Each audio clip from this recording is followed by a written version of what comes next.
प्रिय बच्चों, आज 11th क्लास के नेक्स्ट पायदान पर हम सेट थ्योरी के चैप्टर को आगे बढ़ाएंगे और इस सेट थ्योरी के क्रमांक के अनुसार आज हम आपको इंटरवल्स के बारे में बताएंगे। उसके बाद कंप्लीमेंट क्या होता है, उसके बाद यूनियन, इंटरसेक्शन आदि की चर्चा की जाएगी। एक सबसे पहले हम आपको इंटरवल्स के बारे में बताएंगे जो एक सबसेट के अंदर होते हैं। मान लीजिए कि हम कोई सेट ले रहे हैं A इज इक्वल टू 1 2 3 4 5 और एक सेट ले रहे हैं 1 2 3, तो हम क्लियरली कह सकते, it is clearly B is a subset of A because all elements of set B are contained in set A, क्योंकि B के सारे एलिमेंट सेट A में आ रहे हैं।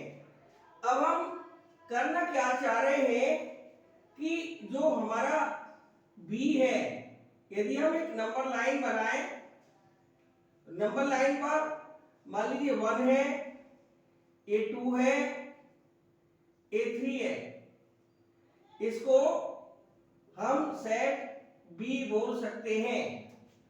अब मान लीजिए हम केवल 1 से 2 की चर्चा कर रहे हैं, केवल 1 से 2 की, तो हम इसको इंप्लाइज करके A1 है, A2 है, तो हम यहां पर देख रहे हैं कि यहाँ कई सारी पॉसिबिलिटी निकल कर आ रही हैं। जैसे 1 और 2 के बीच में बहुत सारे नंबर्स आ सकते हैं, काउंटलेस नंबर आते हैं। ये भी हो सकता है कि इसमें 1 और 2 इंक्लूड हो जाए, ये भी हो सकता है 1 इंक्लूड हो जाए 2 इंक्लूड ना हो, ये भी हो सकता है 2 इंक्लूड हो जाए 1 इंक्लूड ना हो, ये भी हो सकता है 1 और 2 दोनों ही इंक्लूड ना हो। यहां से एक बड़ा इंटरेस्टिंग कैरेक्टर निकल कर आता है।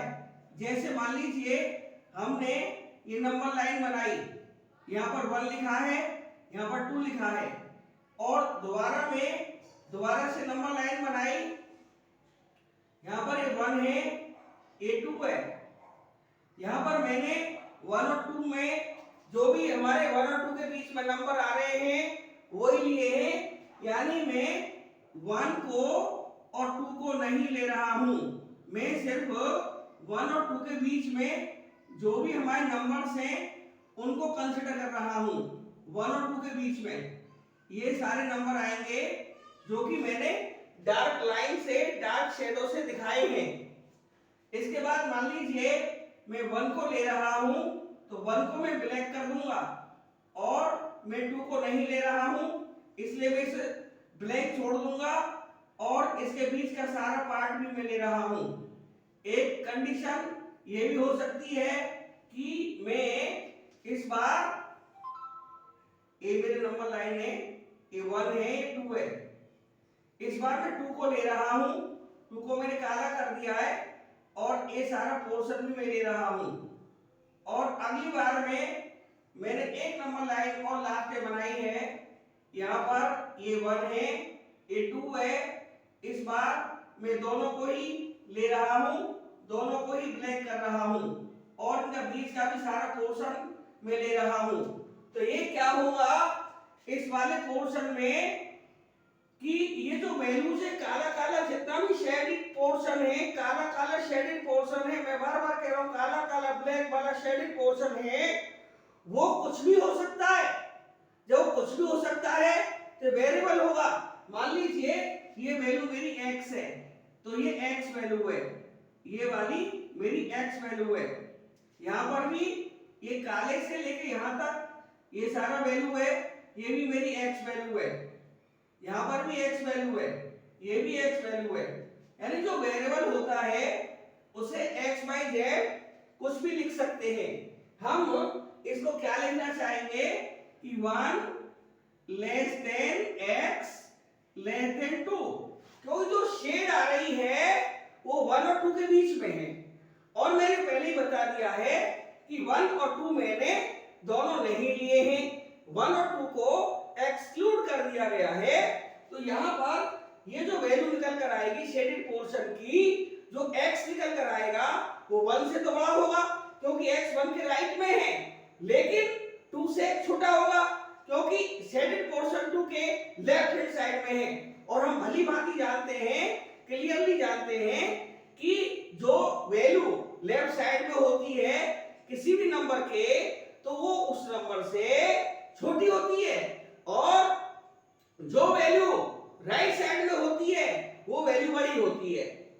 तो यहाँ पर शेड 1 के राइट में है और शेड 2 के लेफ्ट में है, तो शेड 1 से बड़ा है और 2 से छोटा है।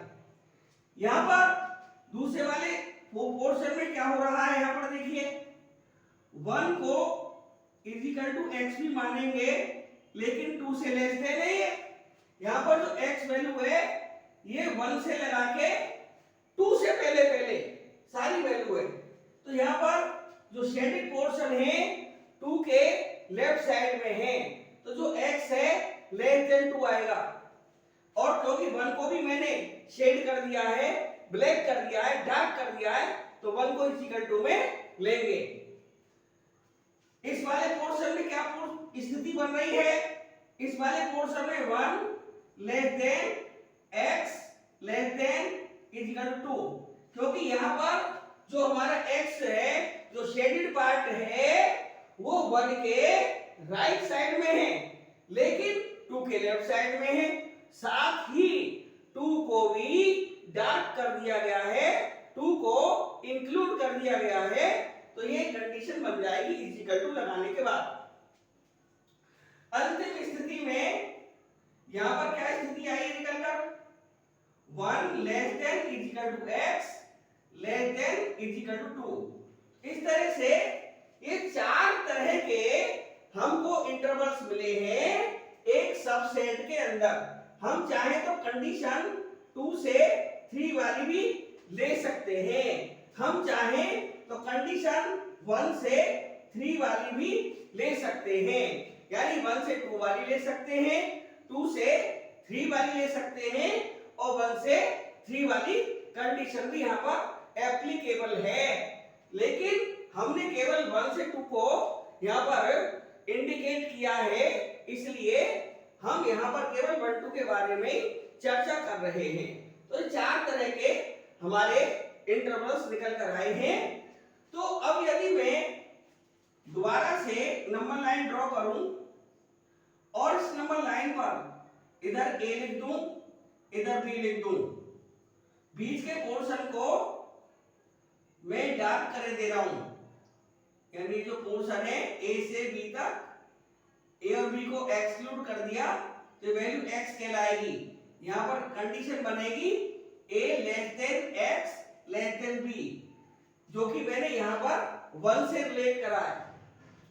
और सेकंड कंडीशन क्या बन जाएगी, सेकंड कंडीशन ये बनेगी, ये हमारा a है और मैंने इसको भी डार्क कर दिया है a को, और b मेरा ये है जो कि खाली छोड़ दिया है। यहाँ पर a और b दोनों ही खाली छोड़ दिए गए हैं, ना तो a को ब्लैक किया है, डार्क किया है, और ना ही b को डार्क किया है। इसलिए इस तरह का जो इंटरवल कहलाता है ये ओपन इंटरवल कहलाता है, ओपन इंटरवल। इसमें क्या है, कोई भी interval i equal to x such that a less than x less than b for all a x b belongs to R। यहां पर a x और b सब रियल नंबर लिए गए हैं। अब मैं इसकी बात करता हूं तो ये हमारा आएगा a less than equal to x less than b, ये x ही है बीच का पोर्शन जो कि डार्क कर दिया गया है। तो इसको लिखेंगे i equal to x such that a less than is equal to x less than b for all a comma x comma b belong to r। ये r को बिलोंग कर रहे हैं। तो इसमें देखें तो ये वाला हमारा सेमी क्लोज्ड है और सेमी ओपन है, आधा बंद है आधा खुला हुआ है। तो नंबर 1 पर ये हो गया, नंबर 2 पर semi closed and semi open interval, इसका फिगर ये वाला है। तो ये हमारा semi closed and semi open. तो यहां पर इसको लिखेंगे I is equal to x such that a less than equal to x less than b for all a comma x comma b belong to r। Third वाला portion इससे आएगा, यानी ये वाला फिगर बनेगा। ये मान लीजिए a है, ये मान लीजिए b है। इस बार हमने b को क्लोज में ले लिया है, ये सारा x है इधर साइड में। इसको लिखेंगे I इसका जो नाम आएगा semi open semi closed, semi open and semi closed. I is equal to x such that a less than x less than is equal to b for all a comma x comma b belong to real number set r। और fourth number हमारा आएगा पूरा का पूरा closed interval. एक closed interval में क्या होगा, वही नंबर लाइन बनेगी। ये नंबर लाइन है हमारी, यहां पर a ले लेंगे, यहां पर b ले लेंगे, बीच में x आएगा, a भी b को भी और बीच का सारा पोर्शन ये सारा ले लिया जाएगा। हम इसको लिखेंगे I is equal to x such that a less than is equal to x less than is equal to b for all a comma x comma b belong to r। इस तरह से ये 4 प्रकार के हमने इंटरवल्स यहां पर दिखाए हैं। अभी हम इसे आगे लेकर चलेंगे।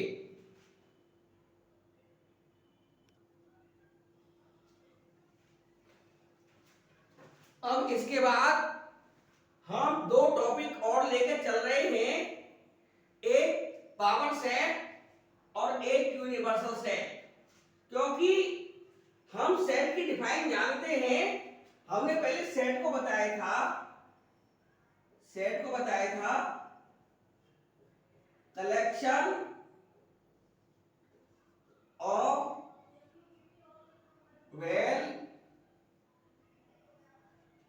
Defined objects.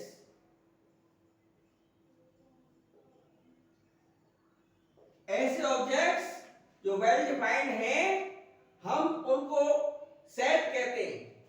यहां पर भी पावर सेट, तो सेट इसमें आ रहा है। यदि हम उल्टा चले थोड़ी देर के लिए तो कलेक्शन लगाइए, कलेक्शन ऑफ, अब ये पावर आ रहा है तो पावर सबसेट से आता है, तो हम लिखेंगे collection of all subsets of a set. ये इसकी डिफाइन हो गई, collection of all subsets of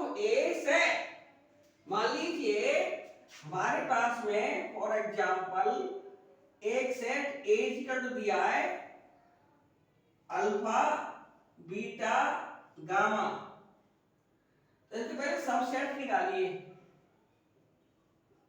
subsets of ए, क्योंकि इन्होंने कहा था subsets of a set, subsets of a set आना चाहिए, उसके बाद कलेक्शन कर देना चाहिए। कलेक्शन का मतलब है कि सारे सबसेट्स को एक कर्ली ब्रैकेट में बंद कर देना चाहिए। यहां पर पहले सबसेट्स निकालेंगे के, तो जैसा कि हम जानते हैं फाइव यानी null set is the subset of all sets. एक तो फाइव हो जाएगा, एक अल्फा हो जाएगा कर्ली ब्रैकेट में, एक बीटा हो जाएगा, क्योंकि सबसेट भी तो एक सेट ही होता है। जब सबसेट एक सेट ही होता है तो कर्ली ब्रैकेट में लिखना पड़ेगा। एक गामा भी सबसेट हो जाएगा,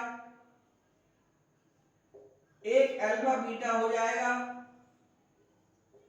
एक अल्फा गामा हो जाएगा, अल्फा बीटा अल्फा गामा। अब बीटा गामा हो जाएगा एक, बीटा कॉमा गामा, अब एक अल्फा बीटा गामा, यानी एक सेट अपने आप का भी सबसेट होता है।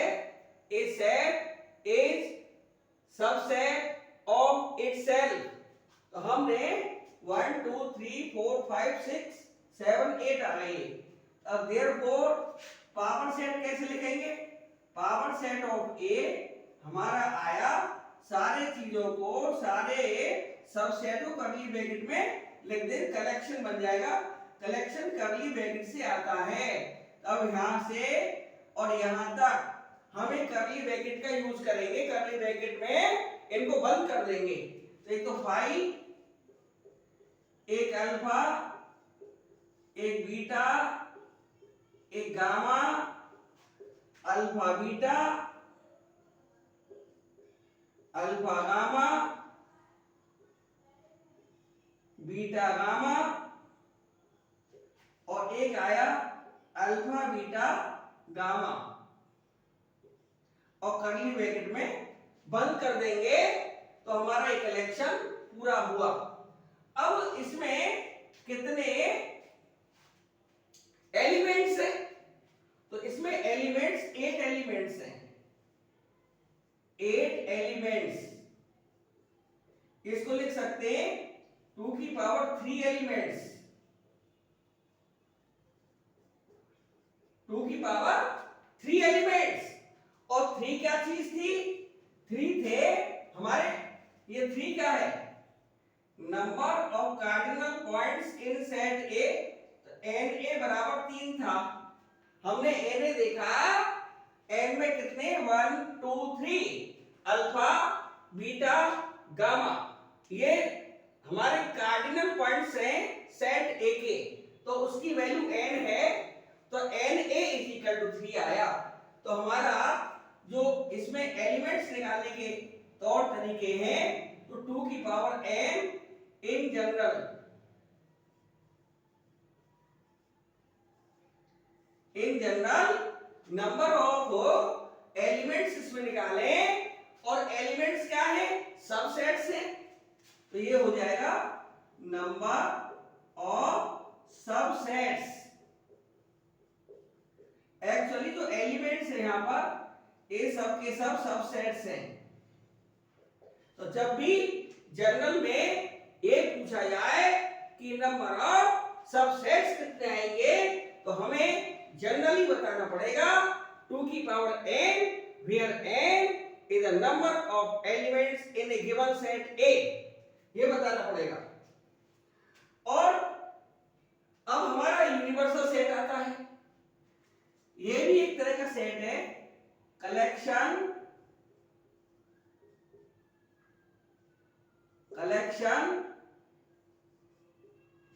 Of sets.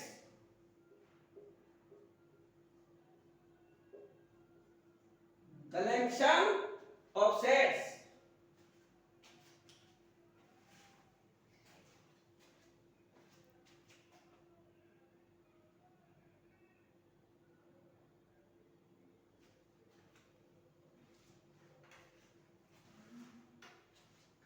collection of sets which are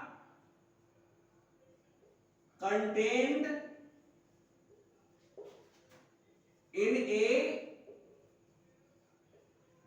given set, then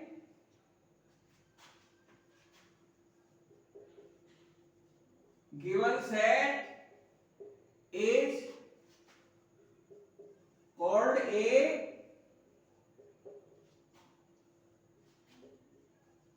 universal set.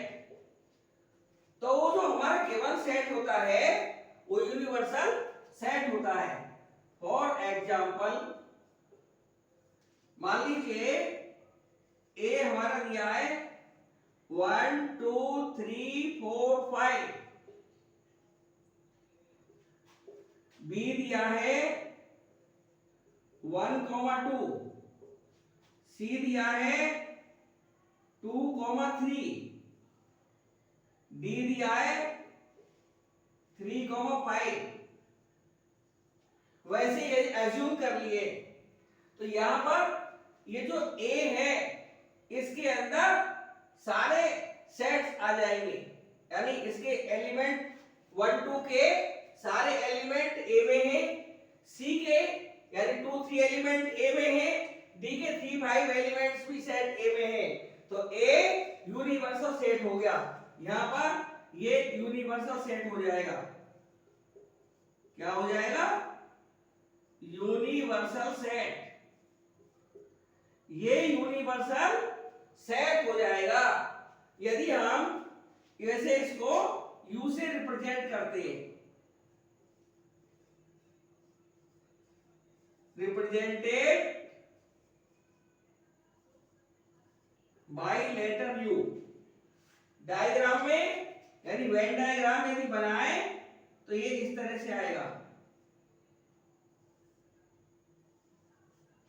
Rectangle में यू तो इधर लिख दिया।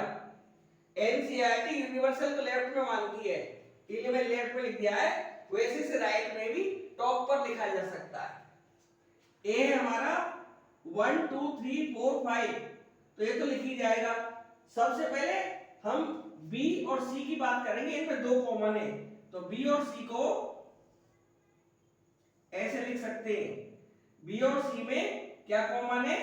2 कॉमन यहां पर आ जाएगा। बी हमारा यहां पर आ जाएगा, सी हमारा यहां आ जाएगा, बी में 1 इधर आ जाएगा बचा हुआ, सी में हमारा 3 में इरा, लेकिन डी में और सी में 3 कॉमन है तो हमको कुछ इस तरह से बनाना पड़ेगा। डी ये हमारा डी हो गया, ये 3 यहां पर कॉमन आ गया तो हमारा सी में 2 और 3 आ गया, डी में 3 5 है तो 5 इधर साइड में लिख देंगे। तो हमने देखा यूनिवर्सल सेट में अब हमारा क्या बचा? 1 2 3 5, 1 भी आ गया यू के अंदर, 2 भी आ गया, 3 भी आ गया, 5 पे केवल 4 बचा है तो 4 को अलग से लिख देंगे। तो ये हमारा वेन डायग्राम का रिप्रेजेंटेशन हो गया यूनिवर्सल सेट के लिए। यानी ऐसा सेट है यूनिवर्सल जिसके अंदर सारे सेट पाए जाते हैं। देख लीजिए यूनिवर्सल सेट के अंदर बी भी आ रहा है, सी भी आ रहा है, डी भी आ रहा है। वो एक अलग बात है कि कुछ एलिमेंट्स शेयर हो रहे हैं बी और सी के बीच, और कुछ एलिमेंट्स शेयर हो रहे हैं यानी कॉमन आ रहे हैं सी और डी के बीच, वो हमने दिखा दिया है। अब हम नेक्स्ट टॉपिक पर चल रहे हैं, और वैसे हम इसे एल्जेब्रिक रूप में लिख सकते हैं कि यूनिवर्सल सेट में क्या होता है कि सारे एलिमेंट सारे सेटों के यूनिवर्सल सेट में ही होंगे। ये है बात। अब इसमें कंप्लीमेंट,